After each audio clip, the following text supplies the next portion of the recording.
افطاری میں چند منٹ احتیاط کرنے کا کیا حکم ہے؟ دیکھیے میرے محترم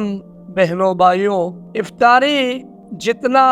جلدی ہو جائے سورج غروب ہونے کے فوراً بعد اور مغرب کا ٹائم داخل ہوتے ہی افطار کرنا، یہ نبی علیہ السلام کی سنت ہے اور یہی افضل ہے۔ اس میں خواہ احتیاطی طور پر جو کچھ لوگ 2-3 منٹ جو ہے روزہ نہیں کھولتے، یہ خلاف سنت ہے۔ سنت طریقہ یہ ہے کہ سورج غروب ہوا جو ہی مغرب کا ٹائم داخل ہوا فوراً افطاری کی جائے، روزہ کھولا جائے، کیونکہ نبی علیہ السلام نے فرمایا لا يزال الناس فی خیر ما عجلوا الفطر، او کما قال علیہ السلام، فرمایا لوگ اس وقت تک خیر میں ہے، بہتری میں ہے جب تک وہ افطار کو جلدی کرے، افطار کرنے میں عجلت کرے، جلدی کرے، یعنی سورج غروب ہونے کے بعد، یہ نہیں کہ سورج غروب ہونے سے پہلے کرے، یہ تو حرام ہے، جائز نہیں ہے، لیکن جو ہی سورج غروب ہو گیا، مغرب کا ٹائم داخل ہو گیا، فوراً افطاری کر لینی چاہیے۔ واللہ عالم۔